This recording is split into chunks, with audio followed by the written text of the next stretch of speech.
இப்போது பெரிய அளவில் நடக்கும் போர்கள் இரண்டில் ஒன்று ஐரோப்பாவில் உக்ரைனிலும் ரஷ்யாவிலும் நடக்கிறது. மற்றொன்று மத்திய கிழக்கில் இஸ்ரேல், காசா மற்றும் லெபனானில் நடக்கிறது. இரண்டிலும் அமெரிக்கா நேரடியாகவும் மறைமுகமாகவும் தொடர்புபட்டுள்ளது. இந்த இரண்டையும் விட அமெரிக்கா தீவிர போர் தயார்படுத்தல்களை செய்வது இந்தோ பசிபிக் பிராந்தியத்தில்தான். நாளைக்கே சீனாவுடன் ஒரு போர் வந்தால் அதுதான் அமெரிக்காவுக்கு பெரிய அளவிலான போராக மாறிவிடும். 2 ஆண்டுகளுக்கு முன் தாய்வான் தொடர்பாக அமெரிக்காவுக்கு சீனாவுடன் ஒரு போர் தொடங்கினால் என்னாகும் என்று மூலோபாய மற்றும் சர்வதேச ஆய்வுகள் சிந்தனை குழு நடத்திய போர் உருவகப்படுத்தல் சிமுலேட்டிங் அ வார் வித் சைனாவில் யாருக்கு என்னென்ன இழப்புகள் ஏற்படலாம் என்று உருவகப்படுத்தப்பட்டிருந்தது. அப்போது பரபரப்பு மீடியா யூடியூப் சேனலில் நாம் அது பற்றிய விரிவான காணொளி ஒன்றை வெளியிட்டிருந்தோம். அதில் கூறப்பட்டிருந்த ஒரு விஷயம், அமெரிக்காவுக்கு ஏற்பட சாத்தியமுள்ள 90% விமான இழப்புகள் விமான போரில் ஏற்படாது, அமெரிக்க விமானங்கள் தரையில் நிற்கும் நிலையிலேயே நிகழும் என உருவகப்படுத்தப்பட்டிருந்தது. சரி, அந்த விவகாரத்தை நாம் இப்போது ஏன் சொல்கிறோம்? காரணம் இருக்கிறது. கடந்த வாரம் அமெரிக்க காங்கிரசின் 13 உறுப்பினர்கள் கூட்டாக சேர்ந்து அமெரிக்க விமானப்படைக்கு ஒரு கடிதம் கொடுத்து அதற்கு பதில் தேவை என கேட்டிருந்தார்கள். அந்த கடிதத்தில் அமெரிக்காவுக்கு ஏற்பட சாத்தியமுள்ள 90% விமான இழப்புகள் விமான போரால் ஏற்படாது, மாறாக தரையில் ஏற்படும் என்ற மூலோபாய மற்றும் சர்வதேச ஆய்வுகளின் உருவகப்படுத்தல் குறிப்பிடப்பட்டு அதற்கு அமெரிக்க விமானப்படை என்ன நடவடிக்கை எடுத்துள்ளது என்று கேள்வி எழுப்பப்பட்டிருந்தது. அமெரிக்க விமானப்படையின் பதில் இன்று வந்துள்ளது. அந்த பதிலில் ஒரு சுவாரஸ்யமான விஷயம் உள்ளது. அந்த பதிலுக்கு போவதற்கு முன், சீனாவுடன் ஒரு போர் தொடங்கினால் அமெரிக்காவுக்கு ஏற்பட சாத்தியமுள்ள 90% விமான இழப்புகள் தரையில் ஏற்படும் என்றால் அது எப்படி ஏற்படும்? பதில் மிக எளிதானது. அமெரிக்க விமானங்கள் புறப்படுவதற்கு முன்பே சீனா ஏவுகணை தாக்குதல் நடத்தி விமானங்களை தரையிலேயே அழித்துவிடலாம். இப்போது இந்த விஷயத்தில் அமெரிக்க காங்கிரசுக்கு ஏன் அக்கறை ஏற்பட்டுள்ளது என்றால், உக்ரைனின் சமீபகால தாக்குதல் ஒன்றில் ரஷ்யாவின் 5வது தலைமுறை Su-57 ஃபெலோன் விமானம் தாக்கி சேதப்படுத்தப்பட்டது. ரஷ்யாவின் 5வது தலைமுறை விமானம் தாக்கப்பட்டது தரையில் நின்றபோதுதான். தாக்கியது Su-57 விமானத்தின் விலையுடன் ஒப்பிடும்போது மிக மிக மலிவான ஒரு ஆளற்ற விமானம். உக்ரைன் எல்லையிலிருந்து வெகு தொலைவில் உள்ள ஒரு பெரிய சோதனை தளத்தில் 5வது தலைமுறை விமானம் எப்படி தாக்கப்பட்டது என்றால், Su-57 விமானம் திறந்த வெளியில் நிறுத்தப்பட்டிருந்தது. இன்று உலகம் முழுவதிலும் பெரும்பாலான விமான தளங்களில் விமானங்கள் திறந்த வெளியில் தான் நிறுத்தப்படுகின்றன.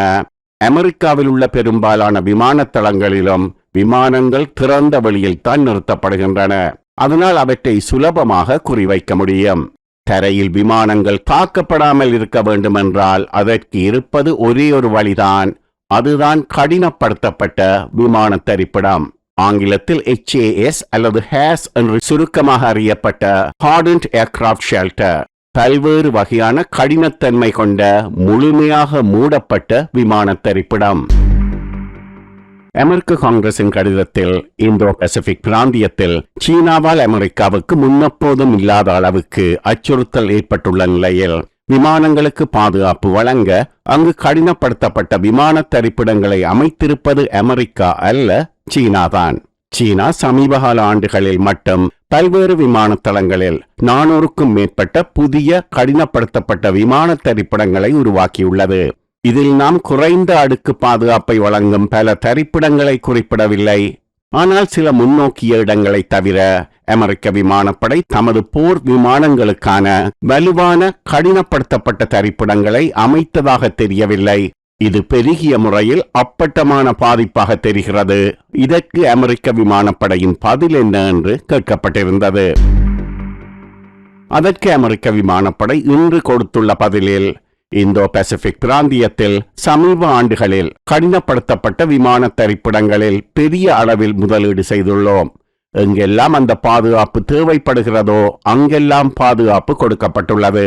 மேலதிக விமானங்களை இந்தோ பசிபிக் பிராந்தியத்துக்கு நகர்த்த திட்டமிடும் போது கடினப்படுத்தப்பட்ட புதிய விமான தரிப்பிடங்கள் அமைக்கப்படும் என்று கூறப்பட்டுள்ளது.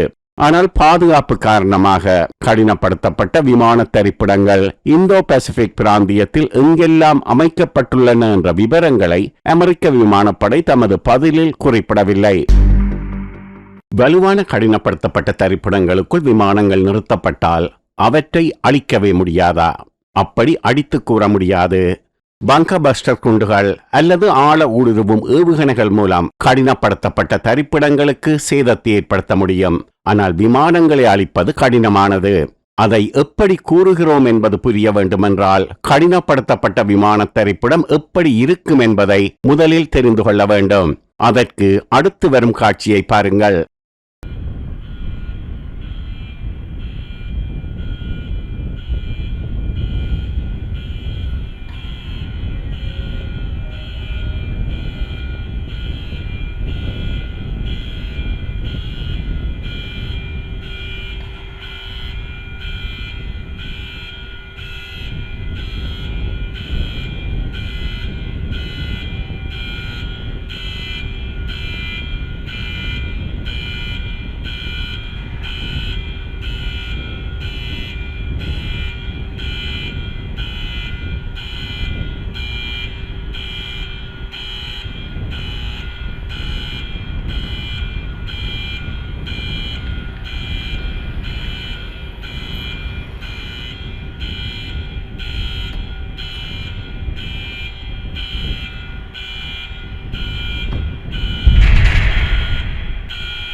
இப்போது அதன் தோற்றம் உங்களுக்கு தெரிந்திருக்கும்.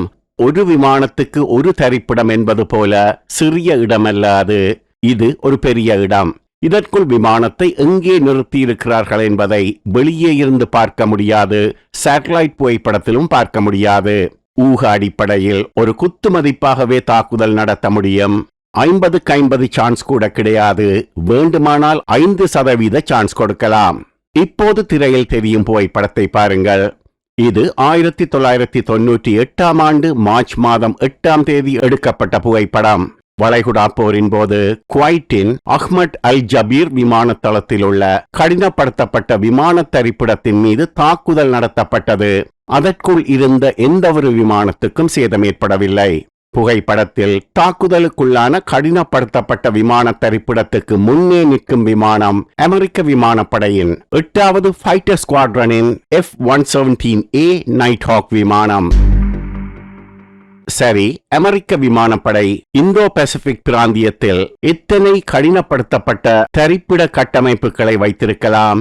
2014 ஆண்டு நிலவரப்படி இந்தோ பசிபிக் பிராந்தியத்தில் உள்ள தளங்களில் கிட்டத்தட்ட 210 கடினப்படுத்தப்பட்ட தரிப்பிட கட்டமைப்புகள் இருந்தன.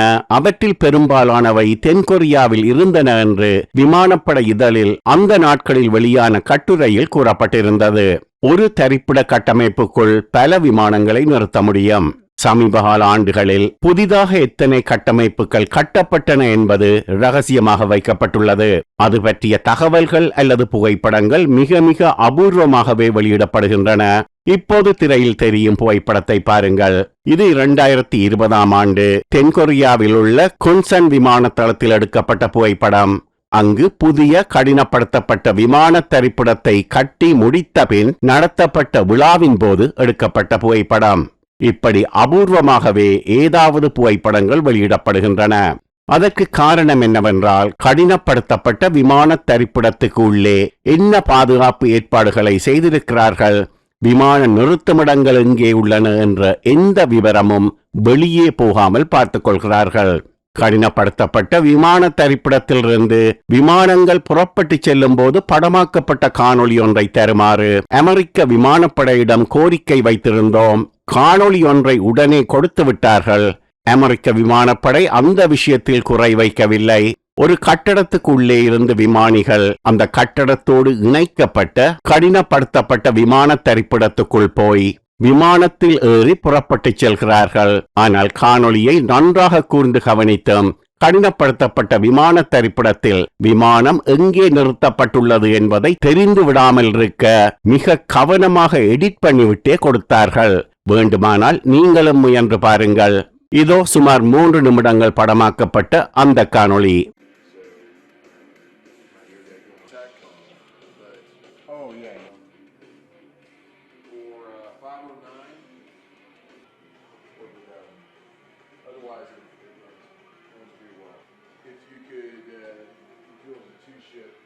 All right, guys. Have a good flight.